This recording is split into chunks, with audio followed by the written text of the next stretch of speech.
এই শোনো না গো, আমাদের পুতুল ডায়েরি চ্যানেলটি সাবস্ক্রাইব করে পাশে থাকা বেল আইকনটি বাজিয়ে দিও প্লিজ। আর গল্পটি ভালো লাগলে অবশ্যই লাইক কমেন্ট করে শেয়ার করে দিও। ধন্যবাদ।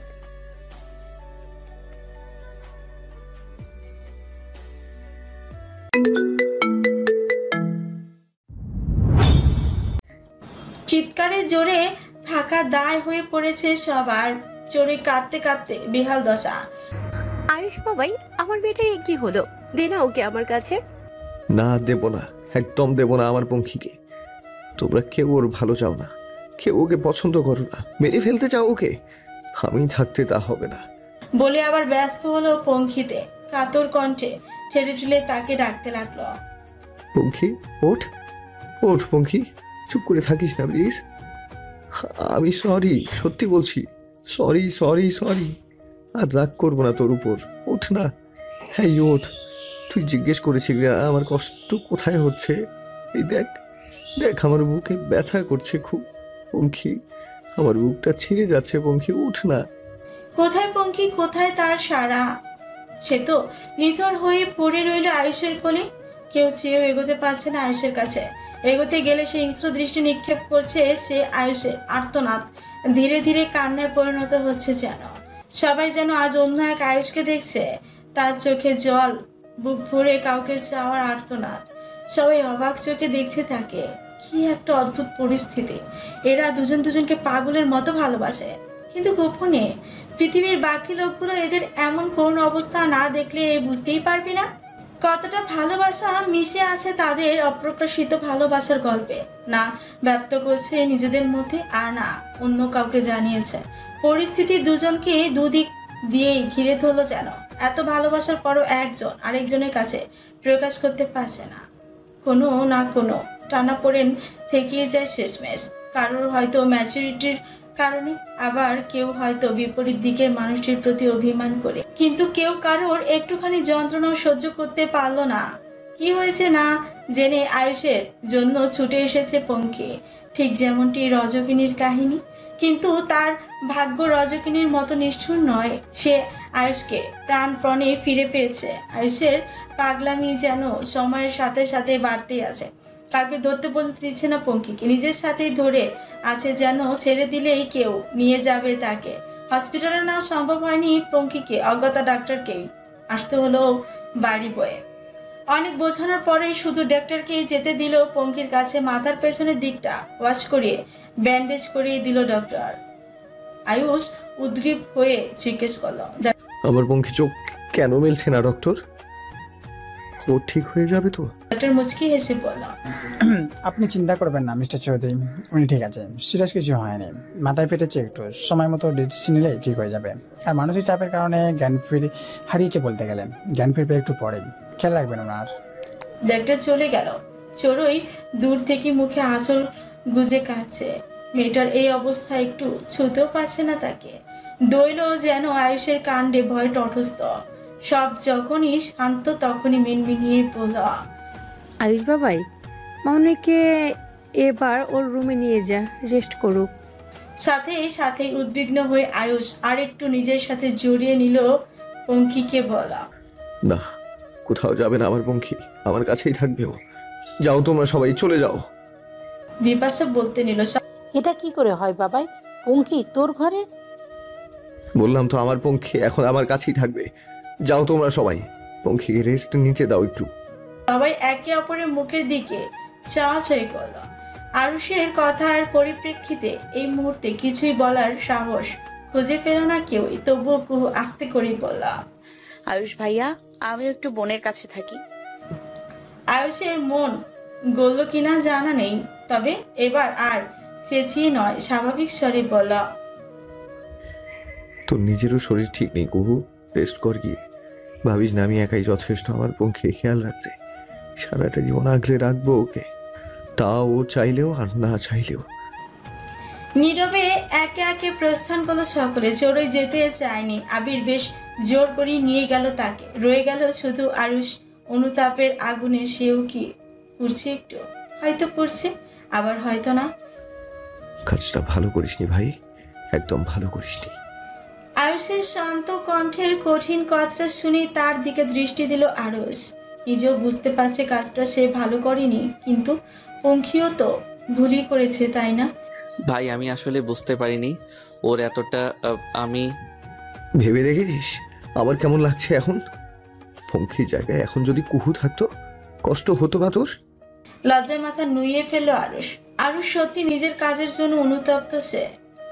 আয়ুষের পিঞ্জরে লুকানো পঙ্খির দিকে তাকালো একবার। ইস, ওই হলে এতক্ষণে মরেই যেত। পঙ্খি শারীরিক মানসিক দুই দিক দিয়েই ওহির চাইতে স্ট্রং জানতো আরুষ, কিন্তু জানা ছিল না তারও একটা সীমা আছে। আরুষ সেই সীমাটাই পার করেছে আজ। মিনিট 5 পর ধীরে ধীরে জ্ঞান ফিরল পঙ্খি। তা দেখে আয়ুষ বলল, জ্ঞান ফিরেছে পঙ্খির। হুট করে তোকে দেখে ভয় পেতে পারে। এখন রুমে যা তুই, অনেক রাত হয়েছে। তুই একা থাকবি? একা কোথায়, আমার পঙ্খি আছে না সাথে। কতটা মনের জোর নিয়ে কতখানি বলল আয়ুষ। বুঝতে পেরে আর একটা বাক্য ব্যয় করল না আরুষ। আয়ুষের পাশ থেকে উঠে নিঃশব্দে রুম ত্যাগ করলো। গালে কারোর আলতো স্পর্শ যেন হঠাৎ শিহরণ বইয়ে দিল পঙ্খির মনে। আস্তে ধীরে চোখ খুলতে মুখের উপর আয়ুষের ক্লান্ত দৃষ্টিজোড়া পরিষ্কার হলো। চিন্তিত মুখশ্রী কেমন যেন ঝড় বইয়ে দিল অন্তরে। একটু সময় নিয়ে বিবেচনা করতেই নিজেকে সম্পূর্ণ আবিষ্কার করলো আয়ুষের কোলে।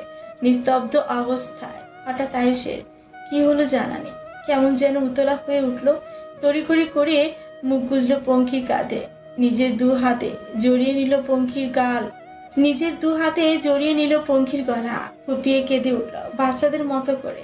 পঙ্খি বুকের ভিতর তোলপাড় অবস্থা, কিন্তু একটা শব্দ উচ্চারণ করলো না মুখ দিয়ে। নীরবে সয়ে গেল আয়ুষের হৃদয় নিংড়ানো কান্না। আমি সরি পঙ্খি, তোমায় এত বেশি কষ্ট দেওয়ার জন্য সরি। তোমায় তখন ওভাবে দূরে ঠেলে দেওয়ার জন্য সরি। তুমি তখন জিজ্ঞেস করেছিলে না আমার কোথায় কষ্ট হচ্ছে।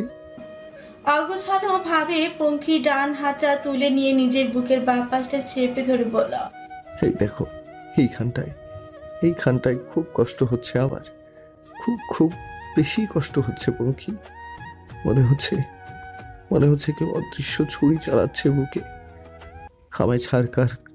আমায় ছারখার করে দিচ্ছে পঙ্খি। পঙ্খির গোল গোল চোখে তাকিয়ে রইল আয়ুষের চওড়া পিঠের পানে। কান্নার ফলে যেটা বারবার কেঁপে উঠছে। নিজের কাঁধে তরলেরও অস্তিত্ব পেল পঙ্খি। লোকটা এতটা কেন করছে? সত্যি ভালোবাসে? উত্তরটা হয়তো হ্যাঁ। পঙ্খি কিন্তু তখনও নীরব। আয়ুষের পাগলামো যেন মাত্রা ছাড় উদ্ভ্রান্তের মতো বলতে লাগলো, আমার হয়ে থেকে যাও না প্লিজ। কেন তুমি বুঝতে চাইছো না তোমাকে আমার লাগবে? কেন আমায় চাও না তুমি বলো? পঙ্খি পাগল পাগল লাগছে। ইস, কেমন করছে লোকটা। শান্ত কণ্ঠে পঙ্খি জিজ্ঞেস করল, ভালোবাসেন আমায়? ভালোবাসি তো, অনেকটা ভালোবাসি। যতটা তুমি চাও তার থেকেও বেশি ভালোবাসি তোমায়। কিন্তু আমি যে আপনাকে বিয়ে করতে পারবো না। তড়িৎ গতিতে পঙ্খির কাঁধ থেকে মুখ তুলা আয়ুষ মুখে প্রসাদক চাহনি নিয়ে বলল, কেন পারবে না তুমি? হ্যাঁ, কেন পারবে না? আমি তোমার যোগ্য না, তাই না? ঠিক আছে, তুমি ঠিক কেমনটি চাও বলো, আমি নিজেকে ওভাবেই তৈরি করব। এটা সম্ভব নয় কখনোই। আয়ুষ যেন খুবই বিরক্ত হলো, হাইপার হলো, কিন্তু প্রকাশ করলো না। ভিক্ষুকের মতো চাইতে লাগলো পঙ্খিকে। কেন করছো এরকম তুমি? কেন করছো? তুমি কেন মেরে ফেলতে চাইছো? এত করে বোঝানোর পরও নাদা করছো। পঙ্খি উত্তর দিল না। আয়ুষ নিজেকে শান্ত করলো একটু, আবারও কাতর কণ্ঠে বলতে লাগলো, প্লিজ পঙ্খি, বিয়ে করে নাও না আমায়। কথা দিচ্ছি একদম বকবো না তোমায়, একটুও চোখ রাঙাবো না। তুমি যা বলবে তাই করব। ঘুরতে নিয়ে যাব, তোমায় চা করে খাওয়াবো, জামা কাপড় ধুয়ে দেবো, পা টিপে দেবো, সব করবো সব। তুমি শুধু আমায় বিয়েটা করে নাও। এতটা সিরিয়াস মুহূর্তেও কেমন হাসি পেয়ে গেল পঙ্খির, তবে তা প্রকাশ করলো না। ঝোঁক গিলে বলা, সব করতে পারবেন? হ্যাঁ হ্যাঁ, সব করব, তুমি শুধু বিয়ে করো আমায়। সমাজের সামনে একটা অশিক্ষিত মেয়েকে নিজের বউ হিসেবে পরিচয় দিতে পারবেন? ভ্রু কুঁচকে এলো আয়ুষে। পঙ্খি কি বললো এটা? সে বিয়ে করবে অথচ বউ বলে পরিচয় দিতে পারবে না? এমন হয় নাকি? কেন পারবো না? বউ তো বউই হয়। আপনার বন্ধু মহল যখন জিজ্ঞেস করবে কেন একটা বস্তির মেয়েকে বিয়ে করলেন, তার তো চরিত্রেও দোষ থাকতে পারে, তখন কি উত্তর দেবেন আপনি? কেন এমন উদ্ভট প্রশ্ন করছো পঙ্খী? তুমি এই বাড়িরই মেয়ে। আর চরিত্রের বিষয়টা? আমি আমার বইয়ের ক্যারেক্টার সার্টিফিকেট অন্য কাউকে দিতে বাধ্য নই। আর যেই বন্ধু এমন প্রশ্ন করবে আমি তার সাথে চলনসই নই কখনোই। যদি কয়দিন পর মনে হয় আমার বিয়ে করে আপনি ভুল করেছেন, আপনি? আমি তোমায় ভালোবেসে এই জীবনের চরম ভুলটা করেছি। এর থেকে বড় ভুল আর কিছু হতেই পারে না, তাই ওরকম মনে হওয়ারও কোনো কারণ নেই। আমি জানবো আমি প্রথম থেকেই ভুল ছিলাম। পঙ্খী অপলক দৃষ্টিতে তাকিয়ে রইল আয়ুষের দিকে। লোকটার প্রতিটি প্রশ্নের উত্তর দিতে একটুও ভাবছে না, নির্দ্বিধায় সব উত্তর দিয়ে যাচ্ছে। ছেড়ে যাবেন আমায়? যখন মনে হবে ছেড়ে যাওয়া উচিত তখন নিজেকেই বিলীন করে দেব দুনিয়া থেকে। তোমার প্রতি কোনো অভিযোগ থাকবে না আমার। আর একটি প্রশ্নও করলো না পঙ্খী। দু হাতে জড়িয়ে ধরলো আয়ুষকে। আয়ুষও আবার মুখ গুজলো পঙ্খীর কাঁধে। মন জানান দিচ্ছে সে সফল, তবুও নিশ্চিত হওয়ার জন্য সে জিজ্ঞেস করে নিল, বিয়েটা করছো তো আমায়? বিয়ের রাতে বাসরটাও হচ্ছে তাহলে? চৌধুরী ভিলার ড্রয়িং রুমে পরিবারের প্রতিটি সদস্য উপস্থিত। সময়টা অফিস আওয়ার হলেও কেউই অফিসে যায়নি। সবার মুখে থমথমে ভাব বিরাজমান। বেশ কিছুক্ষণ পরে নীরবতা ছাড়িয়ে দোয়েল বলল, দোয়েল, গতকাল সন্ধ্যা থেকে তোমাদের এসব শুরু হয়েছে। প্রথমে আরুষ বাবাইয়ের দুষ্টুমি সবার মুড নষ্ট করে দিল।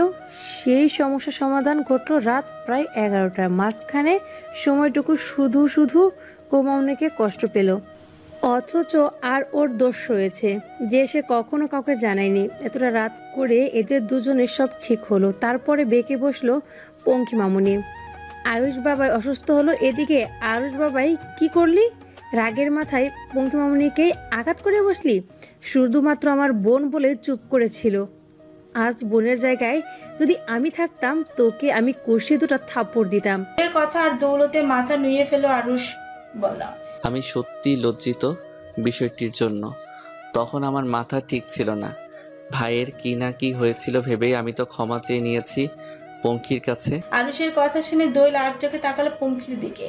তা দেখে পঙ্খী বলল, আরুষ ভাইয়ের কোনো দোষ নেই বম্মা, আসলে আমি সবকিছুর জন্য দায়ী। দোয়েল আবারও কঠিন কণ্ঠে বলল, সে যাই হোক সেটা সম্পূর্ণই তোমাদের ব্যাপার।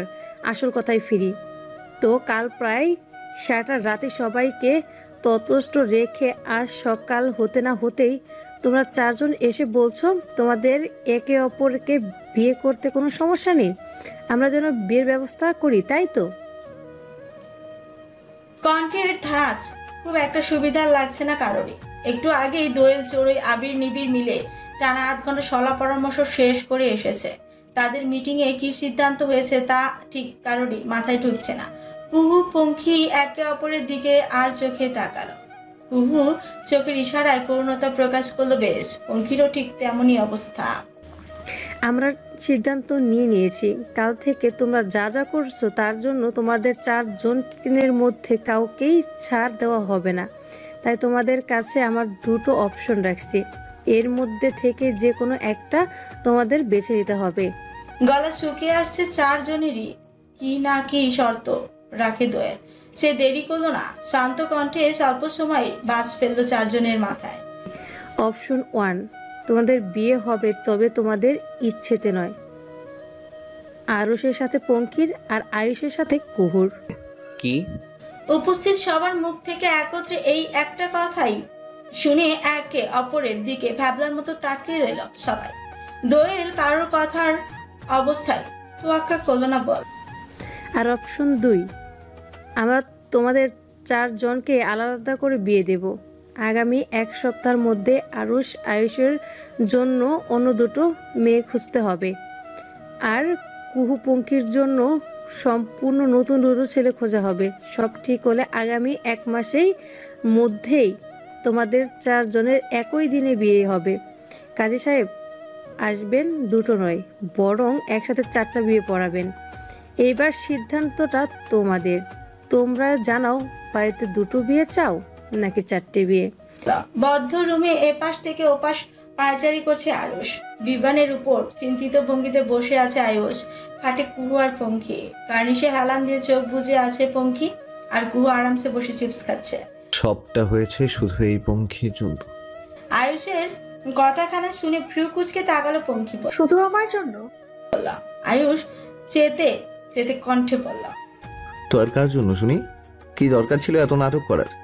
ভালোবেসেও বলতে জানে না, ইডিয়েট কোথাকার। চেতে উঠলো পঙ্খী বলল, তাই না? আমি ইডিয়েট? ঠিক আছে, আমি বিয়েই করব না আপনাকে। আমি গিয়ে বলে দিচ্ছি, আমি তাদের দুটো অপশনেই রাজি। অন্য ছেলে হলেও বিয়ে করব, আর আর না হলে আরুষ ভাইয়াকেই বিয়ে করব। পঙ্খির কথা শুনে চোখ ঘুরিয়ে তাকালো আরুষ। বলল, এই কি বললি তুই? আমায় বিয়ে করবি? কালকের কথা মনে আছে? কাল তো ভাই হিসেবে মেরেছি, আমায় বিয়ে করলে রোজ মারবো বর হিসেবে। কথা কানার পরিপ্রেক্ষিতে কুহু চিপস খেতে খেতে চিলমুলে পড়ল, আমি বাবা বরের মার খেতে পারবো না, এর থেকে ভালো আয়ুষ ভাইয়াকেই বিয়ে করব। বাহ, এই দুই বোন মিলে মিশে টুইন্স ব্রাদারের মাথায় পাগল করে দিচ্ছে। বলে কি এরা একই দেখতে বলে আর একজনকে বিয়ে করে ফেলবে?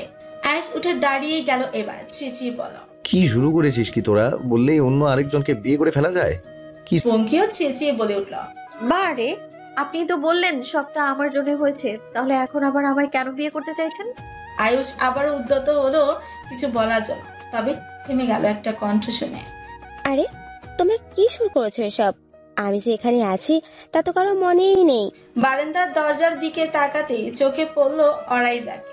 মেয়েটা সেই কখন থেকে চুপচাপ বেঁধে ঝগড়া দেখিয়ে যাচ্ছে। আসলে এক প্রকার ভুলে গিয়েছে সবাই তাকে। অরাইজা তার উঁচু হিল ঠকঠক করে এগিয়ে এলো সবার মাঝে। আয়ুষকে হাতের ইশারায় করে বসতে বলে নিজেও বসলো খাটে।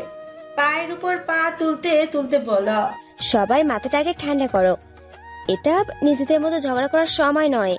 ফিকুচকে আরুষ জিজ্ঞেস করল, মানে আমার কাছে একটা সলিউশন আছে। স্ক্রিপ্ট হয়ে উঠলো চারজনে। আরুষ জিজ্ঞেস করল, কি সলিউশন?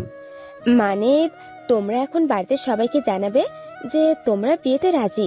মানে আরুষ পাঙ্খিকে আর আয়ুষ কুহুকে বিয়ে করতে রাজি। কি মাথা ঠিক আছে তোমার আজাইরা? আয়ুষের চেঁচামেচিতে হাত উঁচিয়ে তাকে থামালো অরাইজা। আরে আরে রিল্যাক্স, এত হাইপার হচ্ছ কেন? আগে পুরোটা তো শোনো। এদের বিষয়টা মোটেও সুবিধা লাগছে না আমার কাছে। নিবিড় দোয়েলের কথা নিবিড় একটু নড়েচড়ে বসলো। বলল, আমারও। দেখলে না কেমন কনফিডেন্স নিয়ে বললো তারা বিয়েতে রাজি? একটুও নার্ভাস ছিল না ওরা দেখলে? তাই তো বলছি। ওরা কি বিয়েতে কিছু করবে বলে প্ল্যান করেছে? চোরের কথায় তার দিকে দৃষ্টি দিল দোয়েল। নিবিড় আবির। দোয়েল বলল, আমারও তো তাই মনে হয়, চারজন মিলে আমাদের গোল খাওয়ানোর চেষ্টা করছে। তুড়ি বাজালো চোরই। বলল, আমার মাথায় একটা বুদ্ধি এসেছে, ওদের বিয়ের আগেই আকত করিয়ে রাখবো। হঠাৎ করে জানলে কোনো প্ল্যান করতে পারবে না।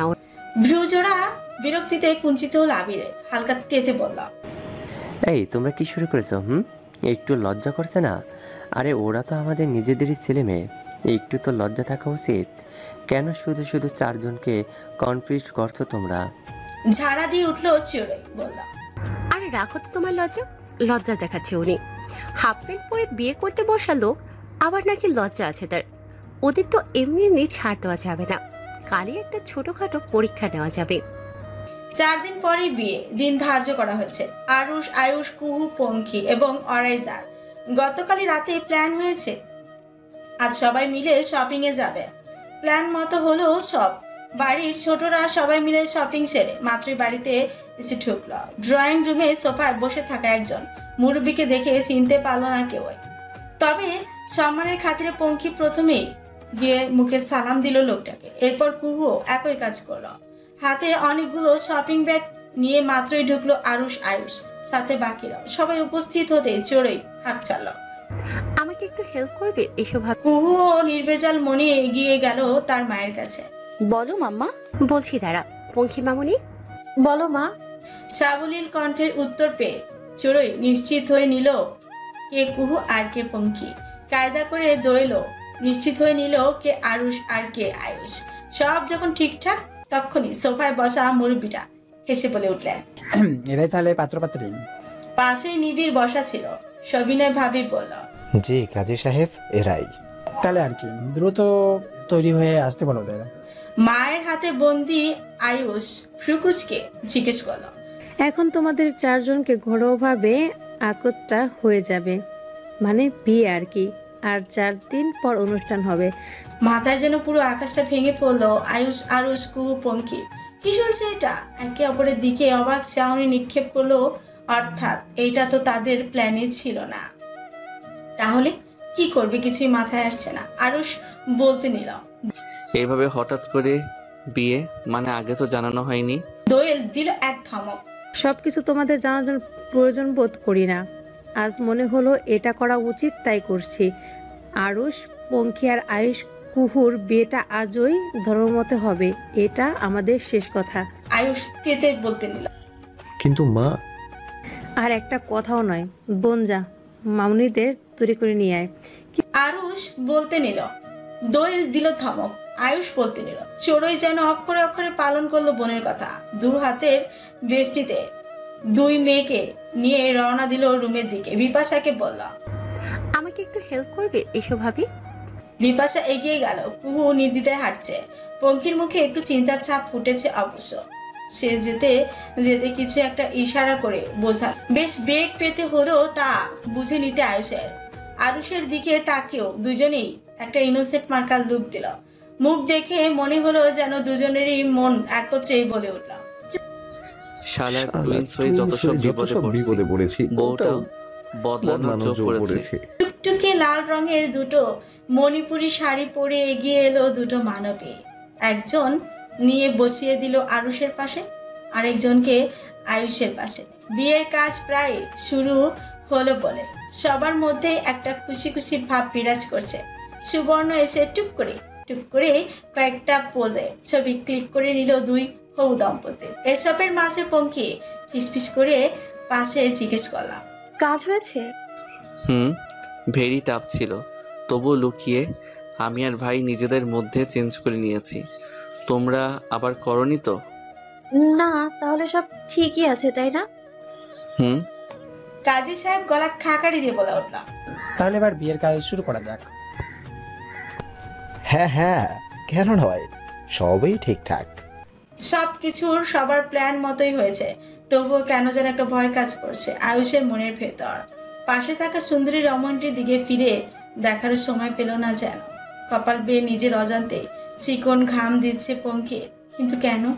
তার তো আয়ুষের সাথে বিয়ে হচ্ছে, তাহলে কারণটা খুঁজে পেল না পঙ্কিও। একইভাবে একটুখানি ভয় অবস্থা আরুষ আর কুহুর, কিন্তু কেউই কারোর কাছে বিষয়টি প্রকাশ করতে পারছে না।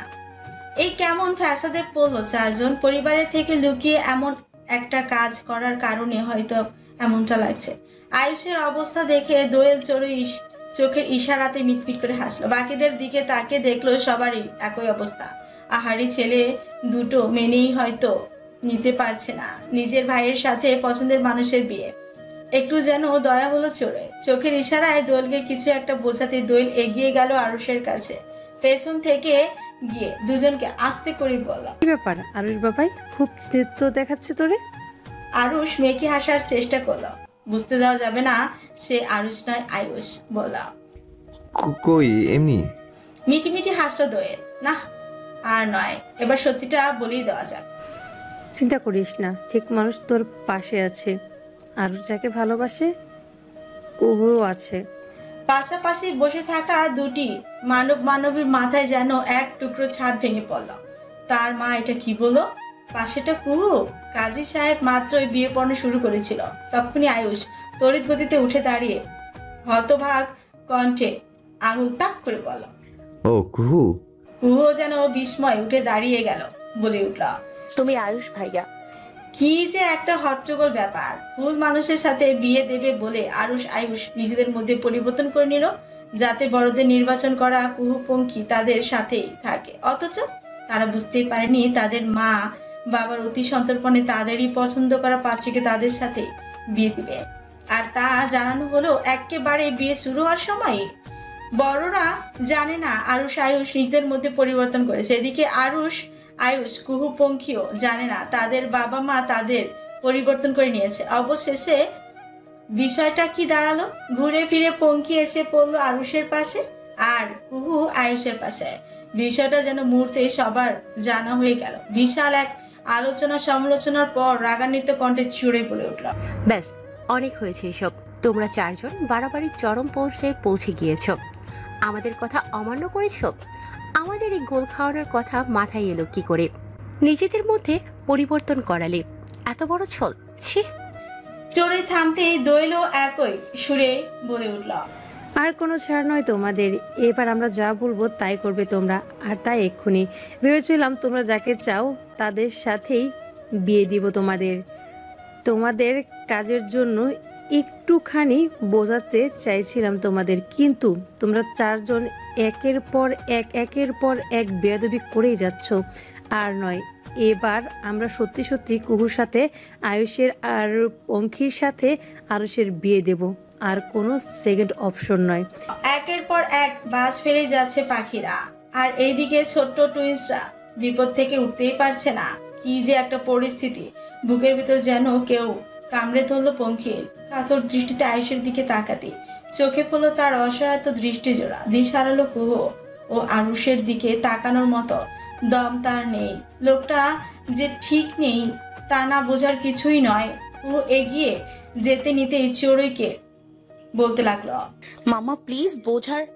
একটা কথা শুনতে চাই না আমরা। চোরের ধমকে কুহু ওখানেই থেমে গেল।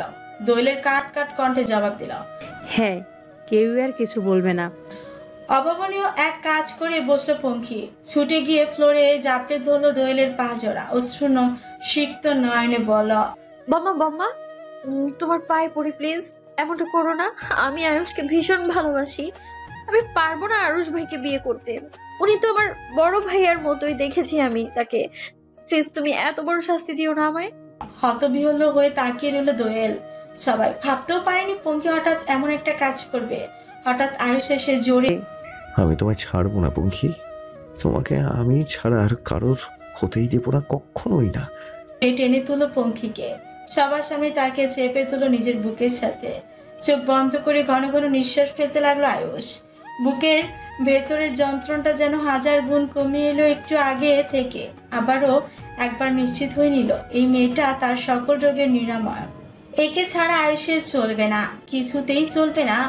সব কিছু এলোমেলো লাগছে কুহর। চোখের মধ্যে নোনা পানির স্রোত সহ্য ক্ষমতার বাইরে চলে যাচ্ছে যেন। ছোট্ট মস্তিষ্কটা কি এতটা ভর সইতে পারে? মাথা চক্কর দিয়ে পড়ে যেতে নিলে পাশ থেকে আবির এসে আগলে ধরলো তার আদরের মেয়েকে। মামনি। স্তম্ভিত ফিরল আবার কুহর। বাবাকে দেখে একটুখানি কাকুতি করার জায়গা পেল যেন। ঠান্ডা কণ্ঠে বল, বাবা, ও বাবা, মামাকে একটু বোঝাও না। আমি আয়ুষ ভাইয়াকে ছাড়া বাঁচবো না। ও বাবা, একটু বোঝাও না। আবির সন্তর্পণে মেয়েকে সান্ত্বনা দিল। দোয়েল আয়ুষকে বলল, আয়ুষ বাবাই কি শুরু করে? ব্যাস মা, আমাকে বলতে দাও এবার। আমি আর পারছি না। আরে মানলাম আমরা তোমাদের অবাধ্য হয়েছি, সব দোষ আমরাই করেছি, যা যা করেছি সবই অনুচিত, কিন্তু আমাদের আর কি করার ছিল বলো তো? আয়ুষের গুরুগম্ভীর কণ্ঠস্বর মুহূর্তে পুরো ড্রয়িং রুমে নীরবতা ছেয়ে গেল। কতগুলো মুখ উৎসুক হয়ে তাকিয়ে রইল আয়ুষের মুখের দিকে, আর আয়ুষের দৃষ্টি সামনে থাকা দোয়েল আর চড়ুইয়ের দিকে। আরে ভালোবেসেছি আমরা, চেহারা দেখেই করে যাইনি যে একই চেহারার আরেকজন হলেই চলবে। ভালোবেসেছি আমরা, মন থেকে মন দেখেই ভালোবেসেছি। আর তোমরা কি করছো? আমাদের ভালোবাসাটাকেই মিথ্যা করে দিচ্ছ কটা ঠুনকো চেহারার সামনে। ছি, ভাবতে আমার লজ্জা লাগছে। আমার নিজের মা আমাদের চিনতে পারলো না। তারা ভাবলো কিনা আমরা সামান্য চেহারা দেখেই পছন্দ করে নিয়েছি কুহু পঙ্খীকে। ছি। আয়ুষের একটা কথাও অযৌক্তিক নয়। কেউ পারল না কিছু বলতে। আয়ুষ নিজেকে এক অভিনব কৌশলে কিছুটা শান্ত করল। তারপর আবার দোয়েলের চোখে চোখ রেখে বলল, তোমরাও তো ভালোবেসে বিয়ে করেছিলে একে অপরকে। পারতে বড় বাবাকে বিয়ে করতে? আর কাম্মা, তুমি পারতে বড় বাবাকে ছেড়ে বাবার সঙ্গে সংসার করতে? অবাক হয়ে দোয়েল বলে উঠল, আয়ুষ বাবাই। আয়ুষ ঠোঁট গোল করে একটা নিঃশ্বাস ফেলে বলল, সরি মা, তোমাদের সকলের অবাধ্য হতে হলো আজকে। মনে হলো তোমাদের ভুলটা ধরিয়ে দেওয়া উচিত, আর কিছুই নয়। কিছুক্ষণ থামলো আয়ুষ। পঙ্খির মুখখানা তুলে দাঁড় করালো তাকে। আলতো করে চোখ দুটো মুছে দিল তার। এরপর পঙ্খির এক হাত নিজের হাতের বেষ্টনীতে রেখে দোয়েল চড়ুইকে উদ্দেশ্য করেই বলল, সন্তানদের সুখের বিরুদ্ধে যেতে পারলে তোমরা, আশা করি এবার তাদের ছাড়াও থাকতে পারবে।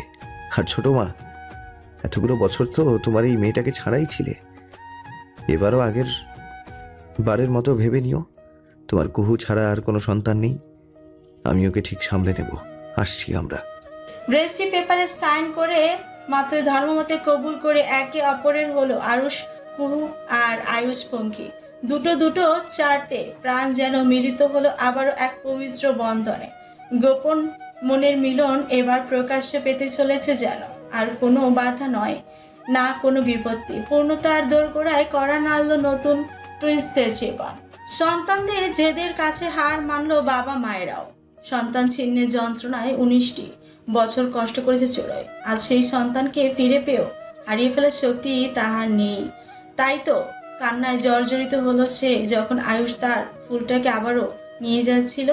দৈল নরম হলো ছেলের সামনে, বুঝেও নিল বাড়াবাড়িটা তাদের ছেলে মেয়েরা নয়, বরং তারা নিজেরাই করে ফেলেছে। সবাই মিলে বেশ কষ্টে আয়ুষকে বাধা দিয়েছে, তাও সক্ষম হতো না যদি পঙ্খী না বলত, যাবেন না প্লিজ, পরিবার ছাড়া থাকতে আমার খুব কষ্ট হবে। পঙ্খির এই একটা কথা পর আর আয়ুষকে কিছু বলতে হয়নি। সোজা পঙ্খির হাত ধরে এসে বসেছে সোফায়। সেই এক বাসাতেই আইনি ও ধর্ম মতে বিয়ে সম্পূর্ণ হলো দুই জোড়ার। হাসি ফুটলো বাড়ির প্রতিটি সদস্যের মুখে, হাসি মাখা বদনে নিবিড় বলে উঠল, এবার তাহলে 4 দিন পর অনুষ্ঠান করে বিয়ে হয়ে গেলেই হয়। তৎক্ষণাৎ মুখের উপর নাকচ করে দিল আয়ুষ আরুষ দুজন মিলেই। আরুষ বলল, আর একবার ও বউ নিয়ে ঝামেলায় পড়তে চাই না আমরা। আয়ুষ গম্ভীর কণ্ঠে তাল মিলিয়ে বলল, বিয়ে দরকার ছিল বউয়ের জন্য, এখন বউ যখন পেয়ে গেলাম আর একটাও বিয়ে করব না। শুধু রিস্ক নেওয়া অসম্ভব। দুই ভাইয়ের কথাই যেন অনেকক্ষণ পর হাসির ফোয়ারা বইল আবারও। হাসলেন কাজী সাহেব নিজেও। আয়ুষ ব্যস্ত হয়ে পকেট থেকে ফোন বের করতে করতে বলল, ঠিক আছে, এবার না হয় একটা গ্রুপ ফটো তুলে ফেলি। আগের মতো আরও একটা ছবি না হয় স্মৃতির পাতায় যোগ হোক। হ্যালো বন্ধুরা, গল্পটি আপনাদের কেমন লেগেছে? আজকে গল্পটির সমাপ্তি পাঠ ছিল। সিজন 1-এ খুব ভালোবাসা পেয়েছি আপনাদের, তাই সিজন 2টাও কাজ করে এই যে শেষ করলাম।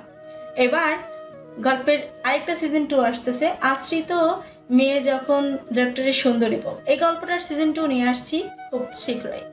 আর সেই গল্পটিও আশিক ভাইয়া এবং সোনালিকা আপুর ভয়েসেই চলবে। সো যারা এখনো পুতুল ডায়েরি চ্যানেলটি সাবস্ক্রাইব করেনি অবশ্যই সাবস্ক্রাইব করবেন আর আমাদের পুতুল ডায়েরির সঙ্গেই থাকবেন।